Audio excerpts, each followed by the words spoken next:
Dans cette première partie, on va aborder l'historique de la 3D relief, qu'on appelait au démarrage stéréoscopie. Pourquoi stéréoscopie? Simplement parce que la stéréoscopie est la base de toute l'image 3D relief.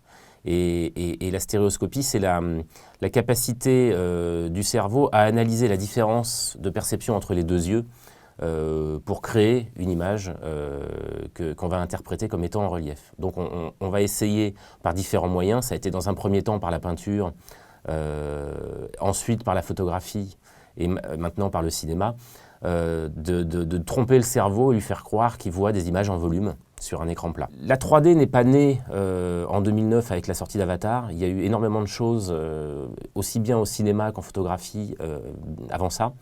Les premières expérimentations proches de ce que l'on voit actuellement, ce sont des expérimentations photographiques qui ont eu lieu pratiquement avec la naissance de la photo.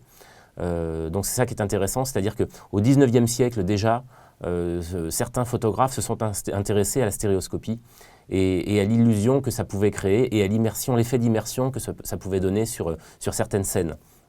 Il y a eu également des expérimentations en peinture, donc ce qui était beaucoup plus compliqué à développer puisqu'il fallait reproduire 2 fois la même peinture et regarder ça ensuite avec des lunettes à miroir qui permettaient de croiser les 2 images et de restituer une vision stéréoscopique assez approximative.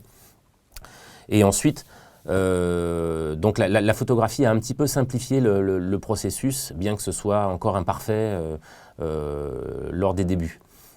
Alors sur ces 2 premières images, par exemple, on voit des militaires côte à côte, et donc on voit bien la différence entre l'œil gauche et l'œil droit dans l'image. Ce que vous voyez à l'œil gauche, enfin sur l'œil gauche, c'est que le militaire qui est situé à la droite de l'image est beaucoup plus décalé que sur l'image droite.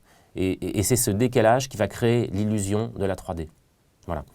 Donc, la photo stéréoscopique, on en a entendu parler depuis le milieu du 19e siècle. Le premier livre consacré à la stéréoscopie a été écrit par un Anglais qui s'appelait Sir David Brewster en 1856. Et ça a été très très longtemps une référence en termes de stéréoscopie. On le trouve encore disponible sur Internet maintenant, et c'est toujours intéressant d'y jeter un œil. La stéréoscopie, c'est comme le cinéma, enfin le démarrage du cinéma. Au départ, c'était plus une attraction pour le grand public que véritablement un outil donné au réalisateur pour construire son film. Les débuts du cinéma, c'est l'arrivée du train en gare de La Ciotat par les frères Lumière. C'était vraiment un objet d'attraction, puisque les frères Lumière eux-mêmes ne croyaient pas du tout au cinéma et pensaient que ça resterait un objet de foire. Et bien pour la stéréoscopie, c'était pareil. On l'a utilisé vraiment au départ en essayant au maximum de faire sortir des objets de l'écran, et des effets de jaillissement et ce genre de choses, puisque c'était ce qui amusait le public. Donc les premières projections publiques d'images 3D animées ont lieu donc autour des années 1910. Ce sont surtout des petits courts-métrages destinés à amuser le public. Mais le premier long-métrage date de 1922. Il s'appelle The Power of Love. Il a été réalisé par Nat G. Devrish et Harry K. Ferrall. Il est sorti en 1922 et ça a été vraiment le début d'un tout premier âge d'or pour le cinéma relief. Il y a eu beaucoup de films qui ont été faits avec ce format. Et puis, c'est un petit peu tombé en désuétude. Et malheureusement, énormément de ces films ont disparu.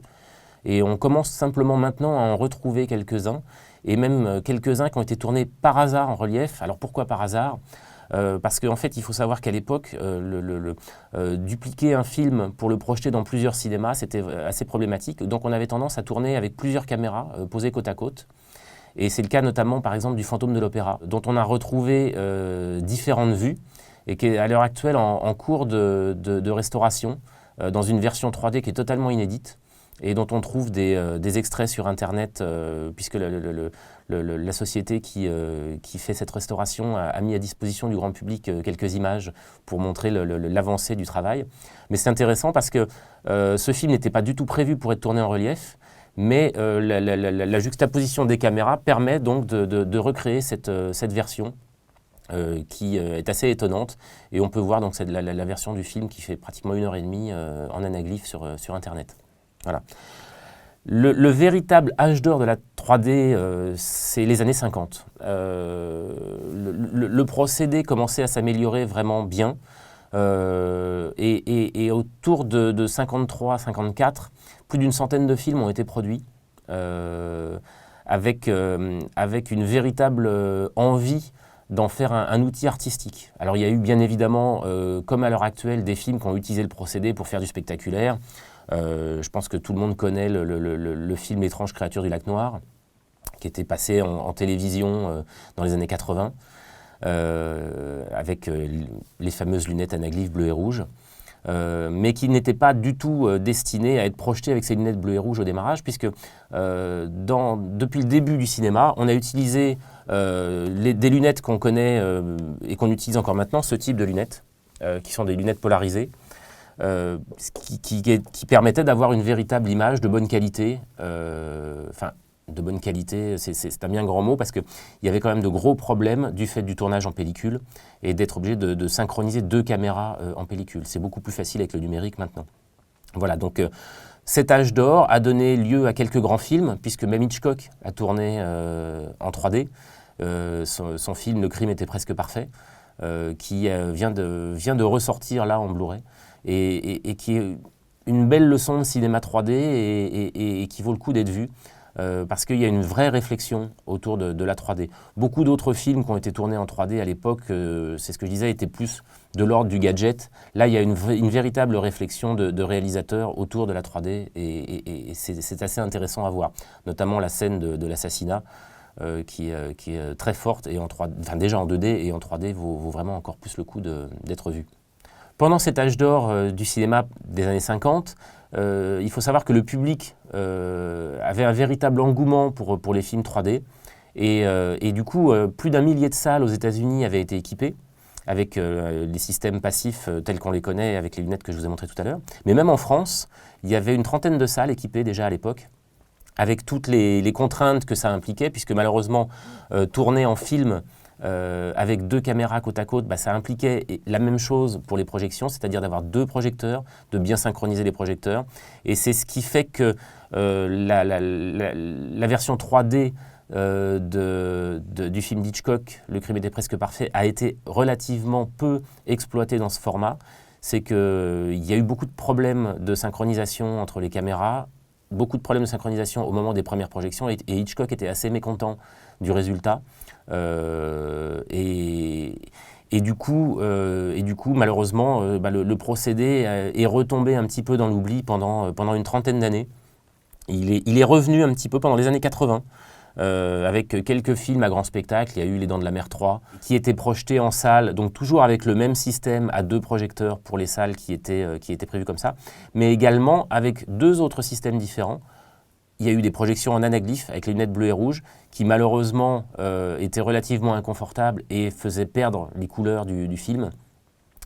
Et aussi un système où l'image était, comme on le voit maintenant sur les téléviseurs 3D, séparée en 2 et redésanamorphosée par un système de lentilles spéciales qui était posé sur le projecteur. Donc ça, c'était des systèmes un petit peu compliqués.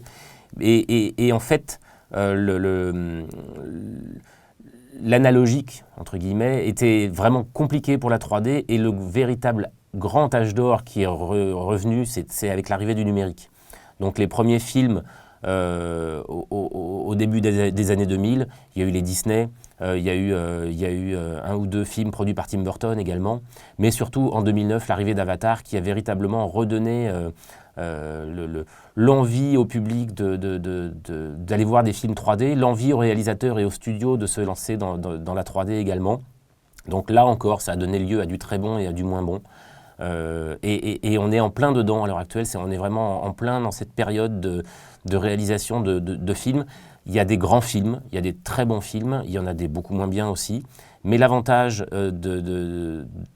c'est que maintenant on tourne en numérique, donc c'est beaucoup plus simple à mettre en place, on n'a plus les problèmes qu'il y avait à l'époque, et c'est ce qu'on va voir dans toute la série de cours que vous allez suivre, c'est que c'est facile à faire, c'est beaucoup moins compliqué que ce qu'on pense, Et on peut le faire avec des outils, même avec certains outils grand public, on va pouvoir travailler et faire son propre film, j'allais dire de vacances, entre guillemets, en 3D et faire profiter de son entourage d'images beaucoup plus immersives qu'une simple image 2D. Voilà, donc la 3D, c'est un outil qui est donné au réalisateur, qui va lui permettre de travailler en plus de la couleur, de la netteté, de la lumière, de travailler dans la profondeur de l'image. Et c'est ça qui est intéressant.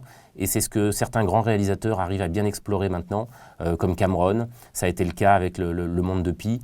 C'est bien évidemment le cas avec Gravity qui vient de gagner 7 Oscars et qui montre qu'un bon film 3D peut attirer beaucoup plus de spectateurs que sa version en 2D.